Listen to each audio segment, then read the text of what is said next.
Thank you for that very, very kind and not recognizable introduction.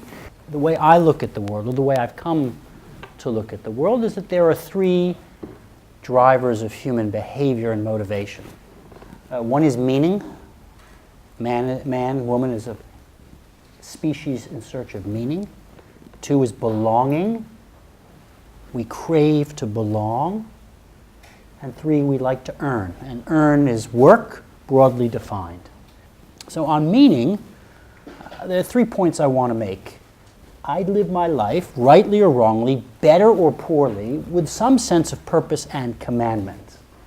And we live in a world, if you just look at the ads on a bus, which are focused on pleasure, and I would argue for happiness. I think it's more sustainable. So that's my first comment, which is a life of commitment and a sense of mitzvah, however you define it. Marital counselors will tell you it lasts for 3 years, and then it has to graduate to mature adult love. So choose a mate, not simply for the momentary pleasure, but for the peaks and valleys of life, because they will come. Belong to a community. Lo tov la'adam levado. That applies to marriage, and it applies, we are a social animal. Happiness is with others. And one thing I would say, that in life, if you want to be an agent of change, the individual is nothing. This is something I've learned from friends of mine in the community action world. If you want to make a change, you have to be part of an organization. Earning, okay. Because I think everybody wants to know how they can have a successful career or not. Follow your interests. My CEO, who's a very successful money manager, I had dinner with him last night. He was in from LA, and his son has just started on Wall Street. And in a tremendous moment of maturity, this man said to his son, if you do what I'm passionate about, you'll have a lifetime of misery. If you do what you're passionate about, you'll have a lifetime of fulfillment. So don't be a lawyer because your dad said be a lawyer. Be a lawyer if you like the law. There are 3 key traits you want a young child to have.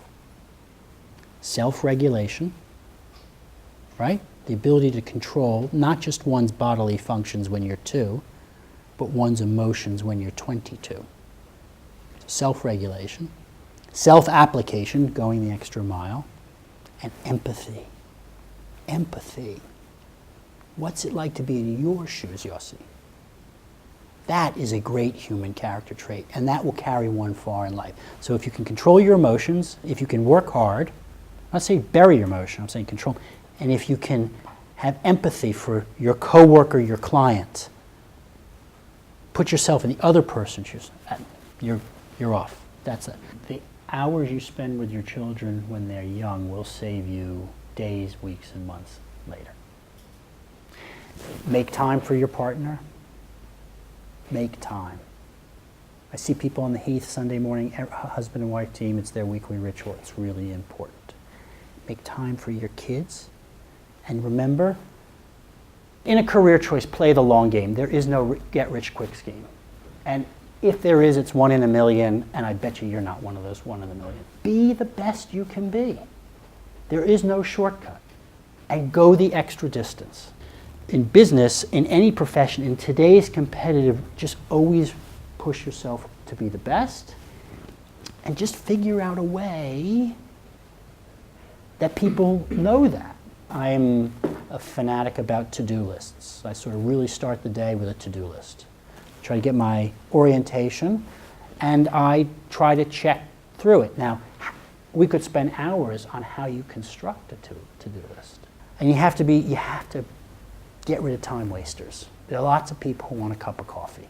I don't have time for the cup of coffee. And you have to say no to people. Saying no is as important as what you put on. Teamwork is vital. And it's you know at the end of the year when you sit down and do the reviews with people and the promotions, who's a team player, who's a culture builder, and who's not. Well, it doesn't matter if they're junior or senior. You need some evidence of past performance in some endeavor which shows accomplishment and excellence. I have to quote Rabbi Abraham Levy, who was the outgoing head of the Spanish and Portuguese community, who said the definition of a good Jew is someone who wants to be a better Jew.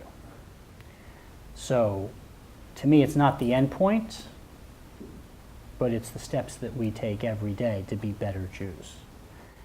So what I would like the young people of Britain to feel is that, they are the possessors of a very rich, I think unequaled way of life.